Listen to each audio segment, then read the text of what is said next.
Hello everyone. आज आपण bridge कोर्सच्या अंतर्गत इयत्ता 8वी विषय विज्ञान यावर आधारित कृतीपत्रिका क्रमांक 13 ही समजून घेणार आहोत. त्याचबरोबर या कृतीपत्रिकेवर आधारित जो काही सराव संच आहे तो या व्हिडिओच्या माध्यमातून सोडवून घेणार आहोत. मग आपल्याला काय समजून घ्यायचं आहे तर सजीवातील संघटन, पेशीचे मोजमाप व निरीक्षण, पेशींचे प्रकार याविषयी आपण थोडक्यात माहिती बघणार आहोत. मग आता पेशींविषयी आपण जर बघितलं तर पेशीमय रचना हे सजीवांचं प्रमुख लक्षण आहे. पेशी हा सजीवांचा रचनात्मक व कार्यात्मक असा मूलभूत घटक आहे, हे आपल्या सर्वांनाच माहिती आहे. मग पेशींचे दोन प्रकार पडतात, एक पेशीय सजीव आणि बहुपेशीय सजीव अशी पेशींची रचना आहे. मग एक पेशीय सजीवांमध्ये आपल्याला माहिती आहे की अमिबा आहे, पॅरामेशियम आहे, युग्लिना आहे, अशा जीवांचा समावेश होतो. मग या एकपेशीय सजीवांचं जर तुम्ही बघितलं तर त्या एकाच पेशीमध्ये त्या सर्व क्रिया करत असतात आणि त्यांचं संपूर्ण जीवन त्या एक पेशीमध्येच पूर्ण होत असतं. मग अशा जीवांना आपण एकपेशीय जीव म्हणतो. परंतु बहुपेशीय जीव जे असतात त्यांच्यामध्ये वेगवेगळे घटक असतात आणि त्यांच्या मदतीने ते त्यांचं जीवन कार्य पूर्ण करत असतात. मग आता आपण सजीवांमधील संघटन या आकृतीच्या मदतीने समजून घेणार आहोत. मग पेशी संघटन, ऊती संघटन, इंद्रिय संघटन आणि इंद्रिय संस्थेतलं संघटन. मग आता पेशी संघटन हे सर्वात प्राथमिक आणि निम्न स्तरावरील संघटन आहे, आपल्याला लक्षात ठेवायचं आहे. मग यामध्ये काय होतं की एक पेशीय सजीवांचा समावेश होतो थोडक्यात. मग अमिबा असेल, पॅरामेशियम असेल, युग्लिना असेल, हे जे जीव असतात या पेशी संघटनामध्येच त्यांचं संपूर्ण जो काही जीवनकाल आहे तो पूर्ण करत असतात. मग त्याच्यामध्ये त्यांची हालचाल असेल किंवा अन्न घटक ग्रहण करणं वगैरे सगळ्या प्रक्रिया त्या एकाच पेशीमध्ये पूर्ण होत असतात आणि त्यांचा जीवनक्रम जो आहे किंवा जीवनकाळ जो आहे तो या पेशी संघटनेमध्येच किंवा पेशी पातळीमध्ये पूर्ण होत असतो. त्यानंतर ऊती पातळीवरील संघटन. मग बघा, आता काही जीव असे असतात की त्यांचा जीवनकाल पूर्ण करण्यासाठी किंवा जीवन कार्यक्रम जो काय आहे तो पूर्ण होण्यासाठी त्यांना पेशी पातळीवरील संघटन अपुरे पडते. त्यावेळेस त्या ऊती पातळीवरील संघटनांच्या मदतीने त्यांचा जीवनक्रम किंवा जीवनकाळ पूर्ण करत असतात. मग उदाहरणार्थ यामध्ये जर आपण बघितलं तर ऊती पातळीवरील संघटनेमध्ये मॉस, शैवाल यासारख्या जीवांचा समावेश होतो की त्यांचा जो काही जीवनकाळ आहे तो पेशी आणि ऊती पातळीवरील संघटनेमध्ये पूर्ण होत असतो. त्यानंतर तिसऱ्या स्तरावरील पातळी म्हणजे इंद्रिय पातळीवरील संघटन. मग यामध्ये जे काही बघितले आपण बहुसंख्यीय पेशीमधील जे काही प्राणी असतात, अनेक पेशीवाले जे काही सजीव असतात त्यांच्यामध्ये इंद्रिय पातळीवरील संघटन आपल्याला बघायला मिळत असतं. जसं आपण बघितलं की पेशी पातळीवरील संघटनामध्ये जे काही एकपेशीय जीव आहेत त्यांचा जीवनक्रम या एका पेशी पातळीवरील संघटनेत पूर्ण होतो, बरोबर आहे. परंतु जे काही इतर प्राणी आहेत त्यांना पेशी पातळीवरील संघटन किंवा जो काही टप्पा आहे तो अपूर्ण पडल्यानंतर त्या ऊती पातळीवरील संघटनेच्या मदतीने त्यांचा जीवन कार्यक्रम ते पूर्ण करत असतात. परंतु काही जे बहुपेशीय जे जीव आहेत त्यांना पेशी पातळीवरील, ऊती पातळीवरील संघटन आणि त्याचबरोबर इंद्रिय पातळीवरील संघटन या तिघांच्याही संघटनांच्या मदतीने या तिघांच्याही पातळींचा वापर करून ते त्यांचा जीवन कार्यक्रम पूर्ण करत असतात. त्यानंतर शेवटची आहे इंद्रिय संस्था. मग या तिघांची मिळून म्हणजे पेशी पातळी, ऊती पातळी आणि इंद्रिय पातळी या तिघांची मिळून काय बनत असते, इंद्रिय संस्था बनत असते.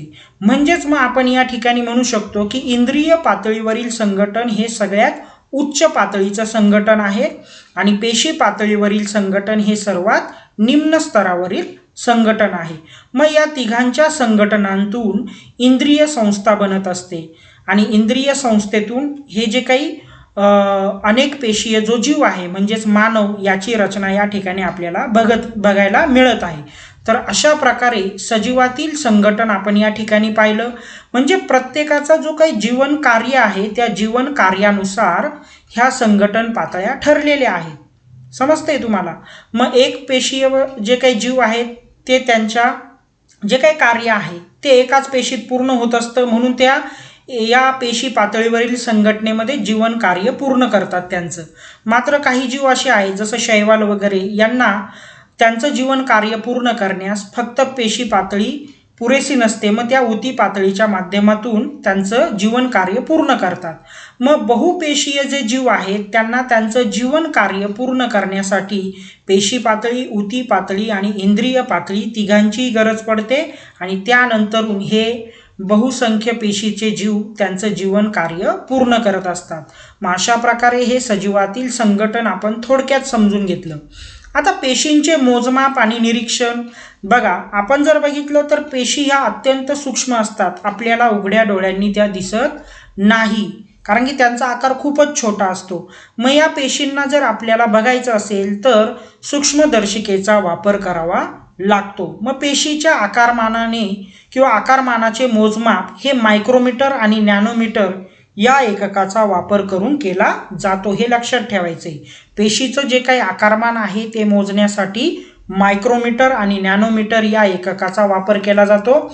जसं या ठिकाणी आपल्याला दिसत आहे की 1 सेंटीमीटर बरोबर 10 मिलीमीटर, 1 मिलीमीटर बरोबर 1000 मायक्रोमीटर आणि 1 मायक्रोमीटर म्हणजे 1000 नॅनोमीटर. तुम्ही विचार करा किती लहान असतात आकाराने या पेशी, म्हणून त्या आपल्याला उघड्या डोळ्यांनी दिसत नाही. आता या ठिकाणी बघा, आपल्याला पेशींचा आकार बघायचा आहे. या ठिकाणी अमिबा जी आकृती आहे, या अमिबा आकृतीचा जो काही पेशीचा आकार आहे तो अनियमित आहे, म्हणजे कुठल्याही प्रकारचा आकार तिला दिलेला किंवा दिसत नाही आहे आपल्याला. त्यानंतर दुसरं जर आपण बघितलं, तांबड्या रक्तपेशी जर आपण बघितल्या तर यांना गोलाकार आकार आहे. नंतर पृष्ठभागावरील ज्या पेशी आहेत त्यांना आयताकृती आकार आहे. स्पायरोगायरा या जीवाचा जो काही पेशीचा आकार आहे तो स्तंभाकृती आहे, जसं भिंतीला स्तंभ असतो बघा, मग त्या कॉलमनुसार या स्पायरोगायराचा पेशींचा आकार आहे. त्यानंतर अंडपेशी अंड्याच्या आकारासारख्या दिसत आहे तुम्हाला. स्नायूपेशी बघा थोड्या विळ्याच्या आकाराच्या दिसत आहे तुम्हाला. त्यानंतर शुक्रपेशी सर्पिलाकार आकार बघा, सापासारखा आकार आहे त्यांचा. मग या प्रकारे पेशींचा आकार आपल्याला थोडक्यात लक्षात ठेवायचा आहे. आता पेशींचे आपण प्रकार पाहणार आहोत. थोडक्यात आपण एकपेशीय बहुपेशीय हा प्रकार बघितला, परंतु आता वनस्पती पेशी आणि प्राणी पेशी आपण पाहणार आहोत. मग या ठिकाणी आकृतीत तुम्हाला दिसत आहे ही आहे वनस्पती पेशी आणि ही आहे प्राणी पेशी. मग यांच्याविषयी आपण थोडक्यात माहिती घेऊया की वनस्पती पेशीमध्येच फक्त पेशी भित्तिका असते आणि पेशी भित्तिका हे वनस्पतीच्या सगळ्यात बाहेरचं आवरण आहे, या ठिकाणी तुम्हाला दिसत आहे. मग त्याचबरोबर जी प्राणी पेशी असते तर या प्राणी पेशीमध्ये जे काही सर्वात बाहेरचं जे आवरण आहे या ठिकाणी ते म्हणजे पेशीपटल हे प्राणी वनस्पतीमधील सर्वात बाहेरचं आवरण आहे, हे आपल्याला लक्षात ठेवायचं आहे. त्यानंतर ही रिक्तिका असते, या ठिकाणी प्राणी वनस्पतीमधील रिक्तिका. पेशीद्रव या ठिकाणी तुम्हाला दिसत आहे. हरित लवक हे पण आपल्याला वनस्पती पेशीमध्येच बघायला मिळत असतं. तर आता या पेशींच्या अंगकांविषयी आपण थोडक्यात माहिती बघणार आहोत. मग पेशींचे वनस्पती पेशी आणि प्राणी पेशी असे 2 प्रमुख प्रकार आहेत. हे दृश्यक केंद्री पेशी आहेत. वनस्पती पेशींच्या भोवती स्वतंत्र पेशी भित्तिका असते. पेशीपटल हे प्राण्यांचे किंवा प्राणी पेशीतील सर्वात बाहेरचं आवरण आहे, आत्ताच आपण बघितलं. आता दृश्यक केंद्रकी पेशी म्हणजे काय, तर आपण दृश्यक केंद्रकी पेशी म्हणजे थोडक्यात तुम्हाला सांगतो की यामध्ये ज्या पेशी असतात त्या पूर्ण सुविकसित असतात. त्यानंतरून यामध्ये केंद्रक पूर्णपणे विकसित झालेलं असतं, त्यालाच न्यूक्लियस म्हणतात. आणि त्यानंतर मायटोकॉन्ड्रिया किंवा हरितलवक, गॉल्जिका यांचा समावेश दृश्यक केंद्रकी पेशीमध्ये असतो. आणि मग वनस्पती आणि प्राणी पेशी या दृश्यक केंद्रकी पेशी आहेत, हे आपल्याला लक्षात ठेवायचं आहे. मग पेशीमध्ये पेशी केंद्रका व्यतिरिक्त द्रवरूप भाग असतो, त्याला पेशीद्रव म्हणतात. आता या अंगकांविषयी आपण थोडक्यात माहिती घेणार आहोत. मग आता केंद्रक बघा, पेशींचे सर्व कार्य नियंत्रित करत असतो केंद्रक.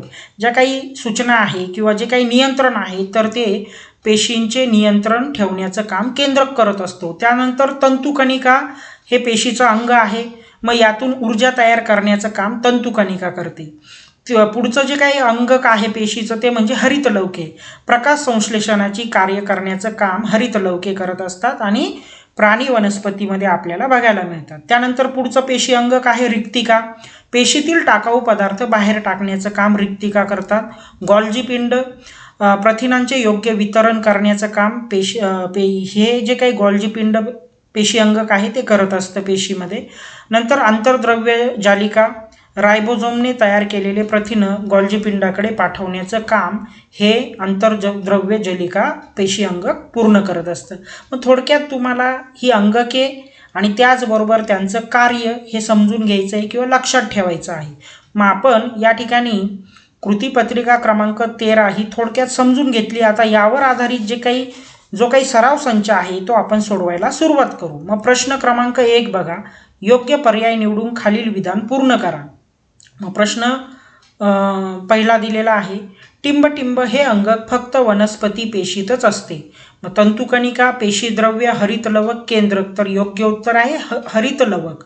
बाकी तंतुकणिका, पेशीद्रव आणि केंद्रक हे तर प्राणी पेशीमध्ये सुद्धा असतं. मग योग्य उत्तर आहे हरितलवक. त्यानंतर सोबतच्या आकृतीतील दर्शवलेल्या भागांची नावे लिहा. मग हा जो काही भाग आहे या भागाचं नाव आहे नेत्रभिंग. नंतर हा जो काही भाग आहे याचं नाव आहे स्थूल समायोजक. नंतर याचं जे काही नाव आहे ते वस्तुभिंग आणि हा चौथा जो आहे त्याचं नाव आहे प्रकाश स्रोत. मग या प्रकारे या सूक्ष्मदर्शिकेच्या वेगवेगळ्या भागांची नावं आपण बघितली. आता प्रश्न क्रमांक 3 बघा, आमचे आकार ओळखा व लिहा. आता अमिबा पेशी दिलेली आहे, तिचा आकार कसा आहे, अनियमित आपण बघितला आहे. या ठिकाणी सर्पिलाकार आकार दिलेला आहे. मग सर्पिलाकार आकार कोणाचा आहे, तर सर्पिलाकार आकार हा शुक्रपेशींचा आहे. त्यानंतर तांबड्या रक्तपेशी गोलाकार आकार असतो. स्पायरोगायरा स्तंभाप्रमाणे आकार असतो, कॉलम वाईज असतो, बरोबर आहे, आपण बघितलं. मग स्पायरोगायराचं योग्य उत्तर आहे स्तंभाकार, हा त्याचा आकार असतो. तर प्रश्न क्रमांक 4 बघा, सोबतच्या आकृतीत बाणाने दर्शवलेली अ, ब, क ही पेशी अंगके ओळखून त्याची कार्य लिहा. मग आता क जे आहे ते हरितलवक आहे. मग हरितलवक काय करत असतं, तर वनस्पतीला प्रकाश संश्लेषण क्रिया पूर्ण करण्यासाठी हरितलवक उपयोगाचे असते. त्यानंतर ब आकृतीमध्ये आपल्याला काय दिसत आहे, रिक्तिका आहे आणि अ आकृतीमध्ये या ठिकाणी तंतुकणिका आहे. मग तंतुकणिकेचं आपण या ठिकाणी कार्य बघितलं की काय करत असते, ऊर्जा तयार करण्याचं काम करतं.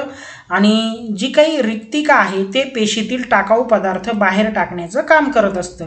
मग हे त्यांचं कार्य तुम्हाला लिहायचं आहे. रिक्तिकेचं कार्य काय आहे, टाकाऊ पदार्थ पेशीच्या बाहेर टाकण्यासाठी रिक्तिका काम करत असते. आणि तंतुकणिका मात्र काय करत असते, जी काही ऊर्जा आहे ती ऊर्जा पसरवण्याचं काम करत असते. आणि हरितलवक प्रकाश संश्लेषणाची क्रिया पूर्ण करतं.